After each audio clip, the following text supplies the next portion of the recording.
Oui, je connais le phénomène des blogs, puisque ma fille en a un. Il y en a partout, ça se diffuse un peu partout en ce moment. La blogosphère.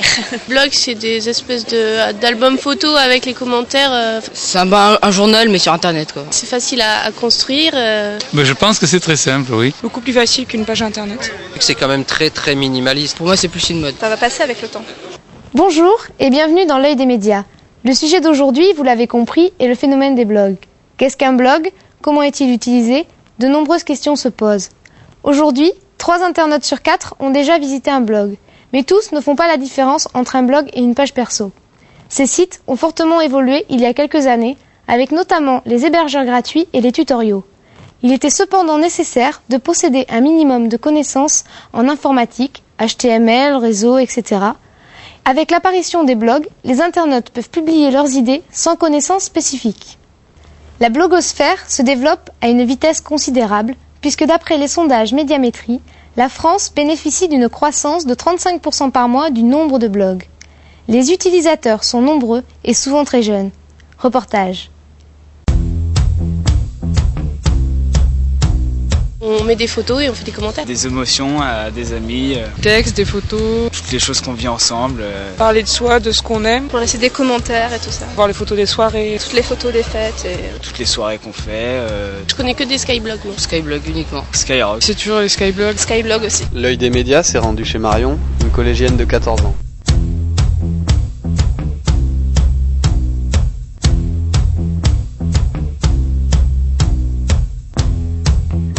Un blog, c'est un site où on peut mettre des photos et laisser des commentaires. Et c'est assez marrant d'en créer parce qu'on peut mettre des photos différentes, des photos ou des soirées qu'on a passées ensemble.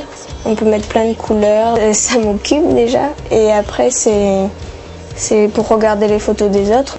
Moi, j'aime bien laisser des commentaires pour qu'ils aient mon impression sur leurs photos et comme ça avoir des avis différents. Ça fait plaisir de voir que quelqu'un est passé sur la photo et qui a laissé un commentaire.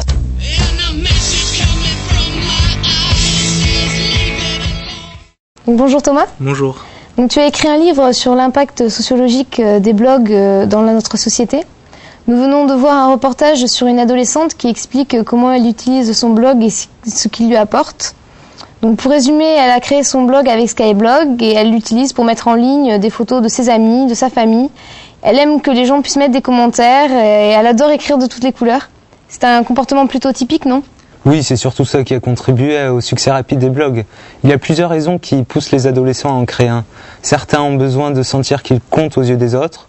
D'autres aiment faire partager leurs idées ou leur petite vie quotidienne. Et surtout avoir un retour et des commentaires de leurs amis. Le besoin de socialisation, d'appartenance à une communauté, le blog permet de partager les mêmes centres d'intérêt, mais c'est loin d'être un journal intime en ligne. La dimension d'échange est principale, sinon le blogueur ne rendrait pas son blog public.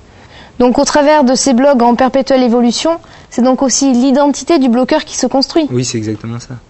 Donc nous allons tout de suite voir que les blogs prennent aussi une importance considérable dans le domaine professionnel. Reportage.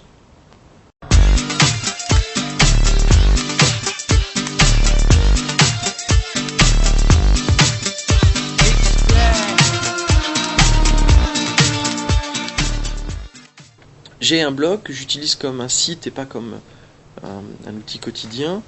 Mais j'ai pas une utilisation courante, il n'y a pas des blogs que je vais voir tous les jours. Quelques blogs de mes étudiants, des blogs de gens qui sont impliqués dans des problématiques techniques au sujet de Flash ou de développement. Pour moi, c'est quelque chose d'assez pérenne.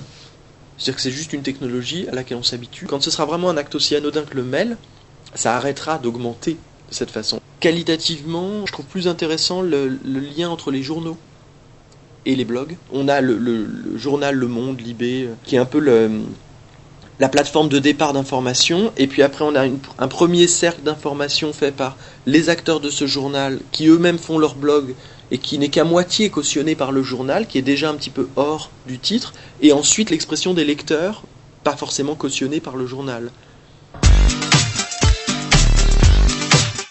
Alors Thomas, peut-être une réaction par rapport au reportage que l'on vient de voir ? Oui, ce qui est dit est très juste. C'est vrai que certains journaux nationaux comme Le Monde, Libération, ont des blogs avec des articles de journalistes professionnels. Mais on trouve aussi de nombreux blogs de chroniqueurs amateurs. C'est là qu'on voit naître le problème de déontologie lié à la confusion des genres. Un des meilleurs exemples est peut-être celui de Loïc Lumer qui possède un des blogs français les plus lus et les mieux référencés sur la toile. Et pourquoi ? Eh bien, c'est un blog professionnel car c'est avant tout la vitrine de ses produits. On y lit pourtant souvent ses opinions très personnelles sur des sujets de société. Il mène également des interviews se substituant parfois au rôle de journaliste. Ce mélange brouille les pistes et pose un problème sur le pouvoir des blogs et de leur influence. Il faut savoir que bien souvent dans le contenu des blogs, tout est mis au même plan. Information, communication publicitaire, propagande politique déjouent toutes les règles d'or du journalisme. Pour le lecteur, c'est un capharnaüm avec lequel il devra désormais composer pour se faire son opinion. Donc au final, les blogs rajoutent de l'information dans un monde déjà totalement saturé d'informations en tout genre, apportant rarement une analyse de qualité. Cela semble être un réel danger. Eh bien, oui et non. C'est vrai qu'il y a énormément de blogs qui ne sont que des aberrations, mais on assiste à un phénomène de cercle vertueux de qualité. Les blogueurs effectuent un important travail de filtrage de l'information qu'ils trouvent sur le web. C'est en cela qu'ils apportent une réponse au problème de surinformation. Et comment font-ils ça ? Eh bien, les moteurs de recherche comme Google accentuent ce phénomène. Ils accordent les meilleures places du classement des résultats, notamment en fonction de la popularité de la page web, c'est-à-dire le nombre de liens hypertextes pointant vers elle. Eh bien, merci beaucoup Thomas. Merci. Donc je vous rappelle que le livre de Thomas Brault, Socioblog, insuffisance ou surplus de communication, est sorti en 2005 aux éditions du Chemin. L'œil des médias, c'est fini pour aujourd'hui. Merci de votre attention et à bientôt.